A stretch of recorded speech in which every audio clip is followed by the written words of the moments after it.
Bismillahirrahmanirrahim. Assalamualaikum warahmatullahi wabarakatuh. Yang terhormat Bapak Isma Dwi Kurniawan MSc dan juga Ibu Ayuni Adawiyah MSI selaku dosen pengampu mata kuliah biologi sel dan molekuler. Sebelumnya perkenalkan, saya Septiara Putri dengan NIM 1207020071. Di sini saya akan menjelaskan sedikit mengenai pengaplikasian dari materi biosel molekuler dalam kehidupan sehari-hari.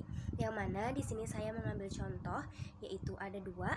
Yang pertama adalah pembuatan telur asin dan juga forensik dengan DNA fingerprinting.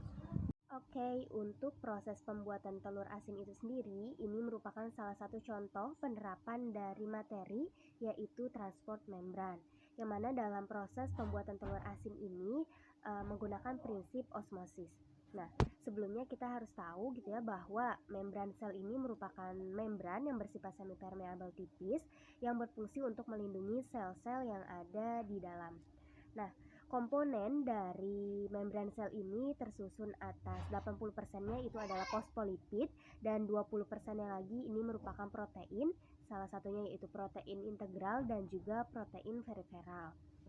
Nah, perlu diketahui juga bahwa pada telur ini terdapat dua cairan gitu ya, yang berwarna putih dan juga orange. Yang mana yang cairan berwarna orange ini merupakan embrio atau bakal anakan, sedangkan yang warna putihnya ini merupakan semen atau cairan putih yang kental. Nah, untuk setiap telur ini memiliki waktu penetasan yang beragam tergantung dari jenis indukannya. Nah, untuk proses pembuatan telur asin itu sendiri tadi sudah disebutkan bahwa menggunakan prinsip osmosis, yang mana ini merupakan pemindahan molekul air dari konsentrasi yang rendah menuju ke konsentrasi yang tinggi.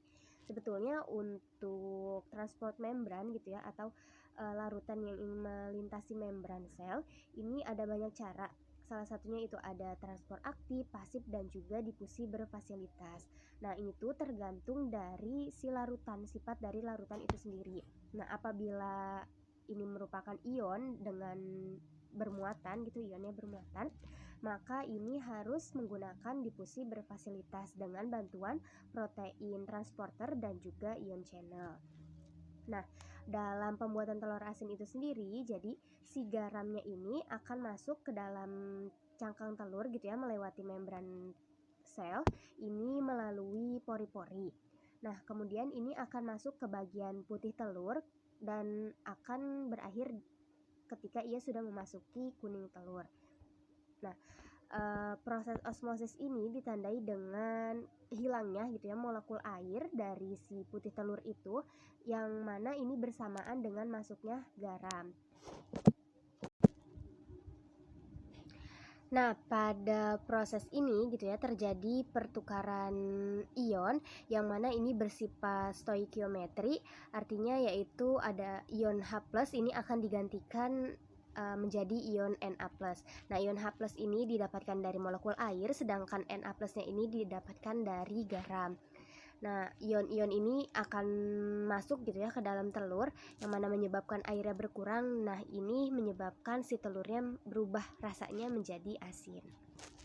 Untuk penerapan atau pengaplikasian dari materi biologi molekulernya itu sendiri, di sini saya mengambil contoh yaitu forensik menggunakan DNA fingerprinting atau pelacakan gitu ya, menggunakan tes sidik DNA. Nah, telah diketahui gitu bahwa biologi molekuler ini sangat membantu masyarakat baik dalam bidang pertanian, peternakan, ataupun kesehatan. Nah, salah satunya ini yaitu forensik dengan DNA fingerprinting, yang mana forensik ini dapat membantu dokter ataupun yang bertugas lainnya gitu ya untuk mencari tahu atau melacak peristiwa atau suatu tindakan kriminal dan lain sebagainya. Jadi untuk forensik itu sendiri, tahapan pertama atau tahapan secara kasarnya yaitu ada diambil terlebih dahulu sampelnya atau barang buktinya, baik itu rambut ataupun sebagainya.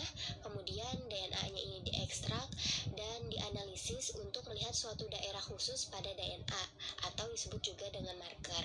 Nah, para ilmuwan ini telah menemukan marker di dalam sampel DNA dengan mendesain sepotong kecil DNA atau probe, yang mana ini masing-masing akan mencari dan berikatan dengan sequence DNA pasangan atau komplementernya pada DNA sampel. Nah, satu seri probe akan berikatan dengan DNA sampel dan ini menghasilkan pola yang berbeda antara satu individu dengan individu yang lainnya. Nah, nanti setelah dihasilkan gitu ya, maka para ahli forensik ini akan membandingkan profil DNA-nya untuk menentukan apakah si sampel ini tuh dengan tersangkanya itu cocok atau tidak. Apabila banyak kemiripan berarti hal itu cocok, tetapi bila tidak banyak kemiripan dari DNA-nya gitu ya, berarti hal ini tidak cocok gitu, atau bisa dikatakan bahwa yang disangka itu ternyata bukan tersangka. Nah, kemudian DNA yang bisa digunakan dalam tes yaitu ada DNA mitokondria dan juga DNA inti sel. Sedangkan DNA yang paling akurat untuk tes DNA itu sebetulnya adalah DNA inti sel, karena pada DNA inti sel ini tidak bisa berubah. Sedangkan kalau DNA mitokondria ini dapat berubah karena ini berasal dari garis keturunan sang ibu, seperti itu.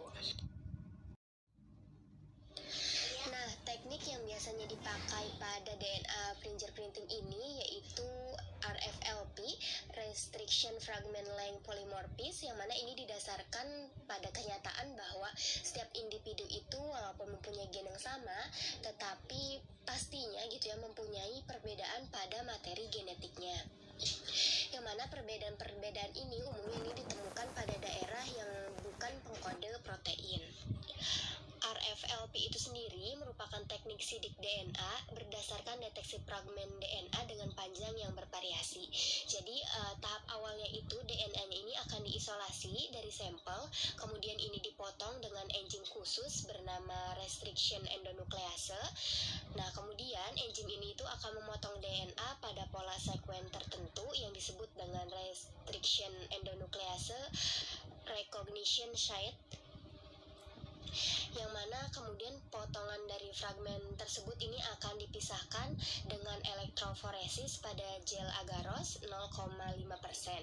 Kemudian fragmen DNA ini akan dipindahkan dan difiksasi pada membran nilon dan juga dihibridisasi spesifik dengan pelacak atau probe DNA berlabel radioaktif yang akan berikatan dengan sequence DNA komplementernya yang ada pada sampel. Nah, kemudian pada akhirnya ini akan muncul pita-pita unik untuk setiap individu. Nah, bila pita-pitanya sesuai gitu ya dengan sampel atau dengan target gitu, maka itu merupakan target yang tepat. Jika tidak, itu bukan tersangka, seperti itu. Mungkin hanya ini yang dapat saya sampaikan, kurang dan lebihnya mohon maaf. Wabillahi taufiq walhidayah. Wassalamualaikum warahmatullahi wabarakatuh.